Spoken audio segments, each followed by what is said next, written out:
So what do you do as an entrepreneur when your whole day gets flipped around because of the weather or because of an event that you have no control over?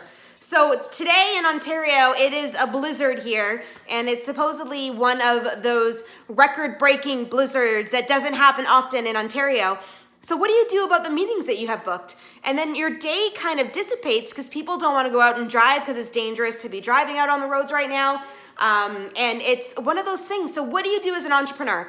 So here's a couple of key tips, because some of us might step into the space, and maybe you did this today as well if you're in Ontario dealing with the same thing, where you took a nap, decided to maybe watch a bit of TV, get caught up on some things that don't make a difference, analyze or think about the things that you should be doing instead of actually taking action. Some people did that today. And if you did, own up to it, because you can make shifts if you want to moving forward from here. So what my day looked like is my meetings moved to calls. So I moved everybody to video calls or calls. So nobody had to worry about going out and driving. So the same time happened for those meetings. The second thing I did was I looked at the gaps of where the driving was going to happen that's not going to happen anymore, and where also the free time was. And then I took an analysis of all the things that I wanted to get done today, put them inside of my schedule, and then I said, okay, now we got blocks of free time in here because certain things got removed. So networking events didn't happen today or tomorrow morning, so the same thing's gonna happen tomorrow for me. And now I take a look at what are the big things that I've really wanted to accomplish this year. What are the big things that I want to work on, whether it's free content or creating that new online program or getting my event for the fall in alignment? And then what actions can I take today to fill the gaps in my day to make sure that I can align those things inside of that space?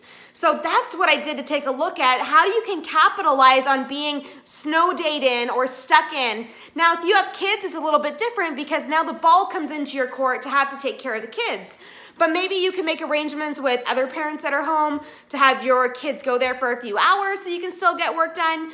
Maybe that's not an option, so maybe you figure out a way creatively, because this is up to you. I am not giving you a parenting advice whatsoever at all on how to maneuver that needle forward for you to be able to take some time to still achieve or move something forward. If it's not in your wheelhouse today and you had to take the day off because that is what something is going to happen or moving something through, then you need to figure out in a way, maybe you just take the day off and tomorrow you run harder, or school's out tomorrow again too, or that challenge that you're dealing with that's moving you away from the normal execution of your days, that's happening again tomorrow. How do you maneuver things through? Maybe you wake up a bit early to get more work done.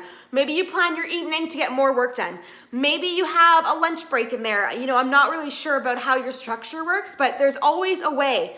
Sometimes we see that there is a space for us in our time and we fill it with the things that are actually not important to the growth and development of what we're trying to achieve in life.